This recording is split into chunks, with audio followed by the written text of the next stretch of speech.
Hi friends, வாங்க carrot பணியாரம் பார்க்கலாம். அதுக்கு தேவையான பொருட்கள்: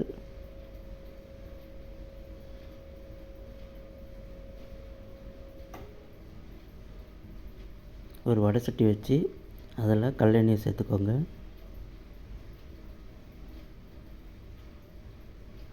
கல்லெண்ணெய் காயட்டும். அதில் கொஞ்சோண்டு கடுகு சேர்த்துக்கோங்க. அப்புறம் நம்ம வச்சுருக்க கடலைப்பருப்பையும் சேர்த்துக்கலாம். கொஞ்சோண்டு சீரகம் சேர்த்துக்கோங்க. கடுகு, சீரகம், கடலைப்பருப்பு நல்லா பொரியட்டும். இப்போ நம்ம கட் பண்ணி வச்சுருக்க பச்சை மிளகா, கருவேப்பிலை, கொத்தமல்லி சேர்த்துக்கலாம்.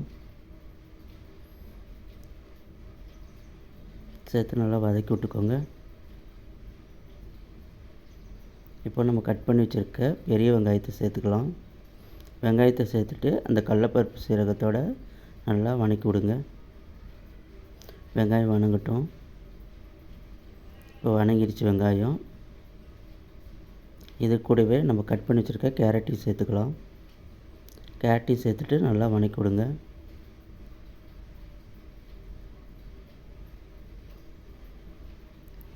கொஞ்சோண்டு உப்பு சேர்த்துக்கோங்க. கேரட் வேகட்டும். இப்போ கேரட் வெந்துருச்சு.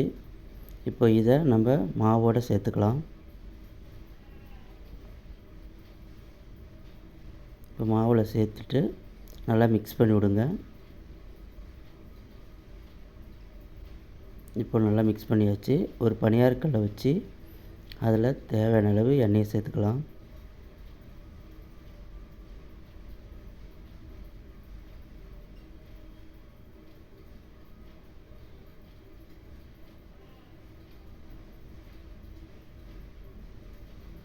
இப்போ எண்ணெய் காயட்டும். இப்போ எண்ணெய் காஞ்சிருச்சு. நம்ம கலந்து வச்ச மாவை ஒவ்வொரு குழியாக ஊற்றிக்கலாம்.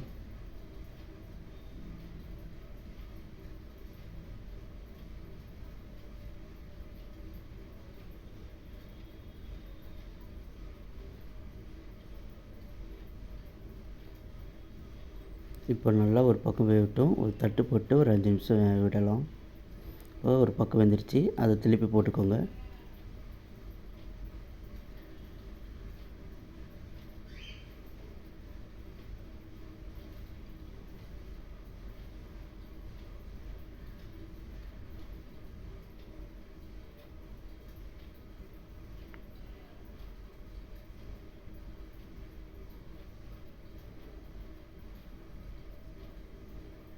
இப்போ மூடி வச்சு இன்னொரு பக்கமும் வேகட்டும். இப்போ பாருங்கள், 2 பக்கமும் நல்லா பொன்னிறமாக வெந்திருக்கு. இன்னும் 2 செகண்ட் இருக்கட்டும். நல்லா மாவு இல்லாமல் 2 பக்கமும் பெரட்டி போட்டு வேக வச்சுக்கோங்க. இப்போது நம்மளோட கேரட் கார பணியாரம் ரெடி. நீங்களும் வீட்டில் செஞ்சு பார்த்துட்டு எப்படி இருக்குன்னு எனக்கு கமெண்ட் பண்ணுங்கள்.